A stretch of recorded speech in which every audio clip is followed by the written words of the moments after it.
Assalamualaikum warahmatullahi wabarakatuh. Masih bersama saya di channel Arjana Crypto. Yuhu. Hai. Wey, apa kabar kalian hari ini? Semoga kalian hari ini luar biasa karena market lagi bearish. Wey, orang apa-apa lah ya, nggak apa-apa lah ya, biasa lah ya. Saya banyak banget kalau sangkut. Yang paling dalam adalah for. Saya beli 172 juta sehingga 125 juta. Ini paling dalam banget sangkut saya. Oke, nggak apa-apa lah. Oke, seperti biasa, saya akan membagikan giveaway kepada kalian semua sebesar 4.000 tron. Nah, bagaimana caranya bang? Gampang banget, kalian cukup subscribe channel ini dan bunyikan loncengnya dan bergabung di grup Arjana Crypto. Nah, di sini nanti akan saya beritahu bagaimana cara mendapatkan giveaway tersebut. Dan pengumuman giveaway akan dilakukan pada tanggal 31 Agustus bulan ini pukul 20.00 WIB di live ama grup Arjana Crypto. Wah, mantap! Semoga kalian beruntung. Oke, seperti biasanya saya akan memberikan informasi terbaru tentang cryptocurrency. Woi, mantap. Morgan Stanley memiliki lebih dari 1 juta saham di Grayscale Bitcoin Trust. Wow, mantap banget. Ini diungkap oleh pertukaran Amerika Serikat ya, SEC ya. Komisi Sekuritas dan Pertukaran, SEC.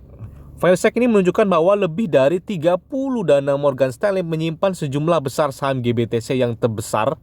Tampaknya adalah dana wawasan Morgan dengan lebih dari 928.051 Bitcoin. Mantap banget. Ini sultan banget ini ya. Waduh, ini kalau mungkin mereka belinya dari tahun 2015 aja, nggak usah 2012. Waduh, sampai sekarang berapa kekayaan mereka ya. Nah, ini kemudian pernyataan dari Wells Fargo, JP Morgan, Goldman Sachs. Setiap bank besar di Amerika Serikat tampaknya ingin memperluas eksposisi Bitcoin mereka melalui investasi yang berbeda. Nah, ini kan bank-bank aja udah mulai nih ya.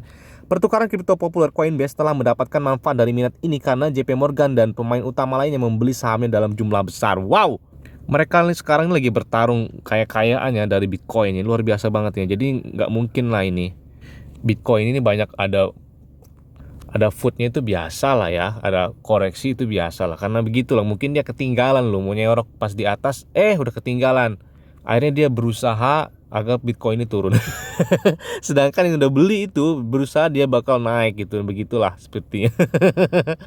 Oke, 11% anak muda Amerika telah menginvestasikan cek stimulus mereka di kripto supply. Nah, jadi di sini pengamat telah melakukan survei baru ini menemukan bahwa lebih dari 1 dari 10 orang Amerika berusia antara 18 hingga 34 tahun telah menginvestasikan sebagian dari cek stimulus COVID-19 mereka ke dalam aset kripto. Jadi intinya di Amerika Serikat ini kripto sudah mewabah. Artinya dari anak muda yang belum ada penghasilan saja mereka sudah melakukan aset mereka di Bitcoin atau di cryptocurrency. Dari mana duitnya ya? Pasti dari minta orang tuanya kan. Jadi di sini juga mungkin tinggal, di Indonesia juga sudah marak nih ya. Walaupun nanti mungkin ada yang tahu nanti ketika tahun 2024, 25, kok apa gua udah tahu dari dulu, kenapa nggak beli gua ya? Sekarang udah sekian harganya. Nah, itu yang ketinggalan ya. Semoga kita nggak ketinggalan ya. Amin. Oke, lanjut.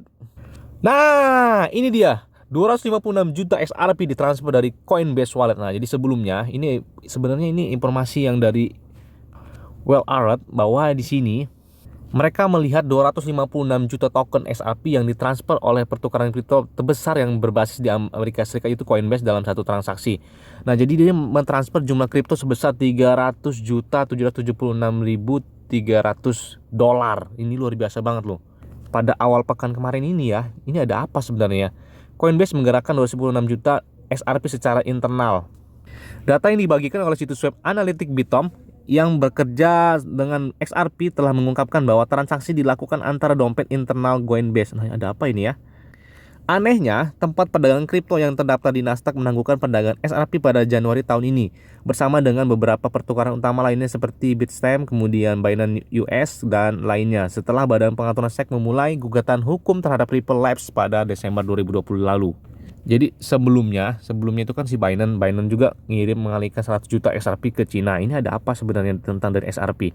Apakah dia kalah atau menang atau bakal pump atau bakal bagaimana ini? Jadi ini sebenarnya rahasia. Ini diungkapkan oleh Well Alert. Nah, di sini. Nah, dia di sini berkata di sini ya. Jadi total keseluruhannya itu yang tadi. Kita tunggu aja selanjutnya. Ini saya was-was juga nih ya. Apakah kalah apa gimana ya ini? Ini sana belum ada pernyataan resmi, cuma baru pernyataan dari Twitternya Well Alert ya. Di sini mereka menyatakan bahwa si XRP telah mentransfer beberapa koinnya. Ini luar biasa banget ini ya. Waduh. Nah, ini datang berita dari Bitcoin. Ini berita terbaiknya ya. Taproot looks in, peningkatan protokol Bitcoin akan diaktifkan pada bulan November. Taproot adalah peningkatan protokol Bitcoin pertama yang ditanyakan sejak Security Witness diaktifkan pada tahun 2017. Pertama kali diusulkan oleh mantan CTO Blockstream Gregory Maxwell dan dikembangkan oleh kontributor Bitcoin Core termasuk Peter Will, Anthony Tong, John Slow, dan John Snick. Jadi Taproot ini akan membuat fitur kontrak pintar Bitcoin lebih kompak ya, berpotensi lebih pribadi dan dalam beberapa kasus sedikit lebih fleksibel. Sebagai garpu lunak, pemutahiran ini kompatibel ke belakang selama mayoritas penambang menegakkan aturan baru. Wey, mantap banget! Jadi tujuannya pembaruan ini adalah agar membuat kontrak pintar lebih pribadi dan ringkas ya, dan telah dikunci. Serta lebih dari 90% dari semua blok yang akan ditambang dalam periode kesulitan saat ini telah mengisyaratkan dukungan untuk peningkatan, yang berarti bahwa Bitcoin Core versi 0,21.1 dan yang lebih baru akan mulai menerapkan aturan baru pada bulan November tahun ini, seperti juga klien aktivitas Taproot alternatif. Apakah ini lampu hijau buat Bitcoin? Ini luar biasa banget ini ya. Kita tunggu aja pada bulan November ya. Oke, kita tunggu aja ini.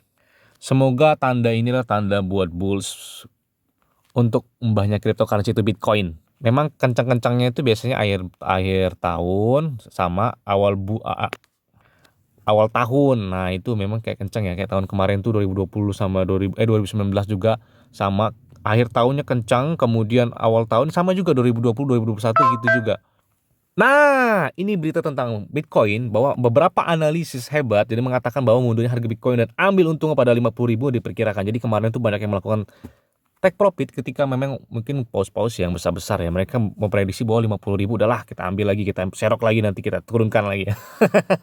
Nah, di sini jadi dia memprediksi bahwa dia bakal turun sampai 42.000. 44.000, 42.000. Kalau misalkan ini jebol, kita lihat ya di sini di pernyataan resmi dari Twitternya. Ini jelas bukan pasar beruang, tetapi konsensus keseluruhan adalah bahwa emosi dapat mengambil alih, terutama jika Bitcoin terkoreksi lebih banyak menuju $44.000 atau berpotensi pada $42.000. Topik siklus beruang panjang akan mulai mengambil alih. Waduh, beruang ini kan bir ya, bir ini berarti turus. Ini waduh bahaya banget ini ya. Terus analisis well map juga, belum ada alasan untuk menjadi biris, kata dia. Ini berdebat nih ya beberapa analis ya. Imbalan risiko terlihat cukup positif jika Anda melihat data on-chain banyak UTXO yang tidak dibelanjakan pada $46.000, $46.200 dan tidak banyak tekanan jual hingga $57.400. Nah, jadi kalau misalkan Bitcoin ini kuat sampai dari $46.200, nah dia memprediksi bahwa target selanjutnya adalah $57.000. Wow. Kita tunggu ya, ini pernyataan analis ini mana yang benar ya, mana yang tepat, mana yang masuk. Nah, ini gambarnya. Ini kalau prediksi dia bahwa ini bakal koreksi sampai 44.000 dan 42.000. Ini menggunakan time frame-nya 3 jam. Oke, kalau kita lihat di CoinMarketCap, harga Bitcoin ini lagi turun sampai 674 juta. Setelah jadi kemarin tuh banyak yang bondong-bondong ya beli Cardano. Kan saya bilang di video saya sebelumnya. Bisa jadi waktu kemarin 42.000 apa berapa ya Cardano ya, sampai berapa dolar gitu ya. Nah, itu takutnya itu malah tertingginya. Karena begini, saya pengalaman ketika waktu itu si Dogecoin walaupun itu koin meme, kemudian si Ethereum terus VeChain banyak banget ya yang melakukan event-event besar. Nah, termasuk si Cardano ini kan bakal berubah smart kontraknya pada tanggal 12 September. Nah, takutnya begini. Seperti waktu saya belikan waktu itu si Dogecoin itu kan ada acara 8 Mei Saturday Night Live ya dari si Kang Elon Musk, bahwa di situ dia bakal menyentil si Dogecoin. Nah, katanya banyak memprediksi bahwa harga Dogecoin pada hari itu, pada tanggal 8 Mei itu bakal puncaknya, bakal tertingginya. Tahunya apa? Ternyata sebelumnya itu kan memprediksi bahwa mereka itu memprediksi bahwa sampai $1 lebih ya. Oke lah, $1 lah taruhlah. Nah, termasuk saya sendiri, saya kena FOMO. Jadi sebelum tanggal 8, saya itu tanggal berapa ya? Tanggal 6 apa tanggal 5 ya? Pokoknya sebelum itu kan harga si Dogecoin sampai 9.000-an ya, 9.000 sampai 10.000 itu kalau nggak salah. Nah, saya pikir ini bakal sampai $1. Kayaknya benar nih pernyataan orang-orang $1. Akhirnya saya belilah 9.800, saya beli 9.800, saya beli all in berapa belas juta gitu ya. Karena saya berharap ya berlipat-lipat lah ya dapatnya. Nah, begitu kan kalau main cryptocurrency kan. Taunya apa? Taunya ketika 8 Mei malah turun, turun. Jadi puncaknya kapan ya? Setelah waktu saya beli itulah puncaknya. Nah itu dikhawatirkan, jadi banyak banget yang kemarin cerita sama saya, bang gimana ya, saya udah beli Cardano waktu di harga 42.000 kemarin, waktu Bitcoinnya 50.000, karena ini mereka berpikir bahwa smart contract kan masih jauh tuh, masih tanggal 12 September, jadi pakainya tepat ini kalau kalian beli sekarang katanya ya kan. Akhirnya apa, mereka pada panik sekarang, waduh. Nah itulah makanya saya belum masuk Cardano. Sebenarnya saya pernah masuk Cardano waktu harganya 18 pas 19 ya. Tapi saya jual 23. Udah. Habis itu 23 atau 24 ya, lupa saya. Habis itu nggak masuk lagi. Nah sekarang ini saya mau masuk tapi takut ya, gimana ya. Tapi giliran udah naik, nah cepet-cepet mau pengen masuk. Giliran lagi turun gini takut. Nah memang begitulah ya orang ya. Kalau kita lihat di Bitcoin ini, Bitcoin ini harga tertingginya pada bulan, kalau nggak salah itu bulan April atau bulan Mei, sampai 937 juta ini tertingginya. Semoga aja keajaiban ini terjadi lagi pada tahun ini, tembus lagi sampai lebih dari ini. Amin. Karena kalau Bitcoin naik, saya ini seneng banget loh kalau Bitcoin naik itu. Karena apa? Karena beberapa koin saya, altcoin itu ngikut juga biasanya ya. Oke, mungkin itu aja lah yang dapat saya sampaikan pada kalian semua. Ingat, semuanya adalah disclaimer on dan Dior. Kenapa? Karena pengendali keuangan adalah diri kalian sendiri. Selalu gunakan uang yang aman dan santai. Jadi apabila market dalam keadaan miris, bullish dan bagaimanapun, kalian tuh tetap tenang dan santuy. Terima kasih.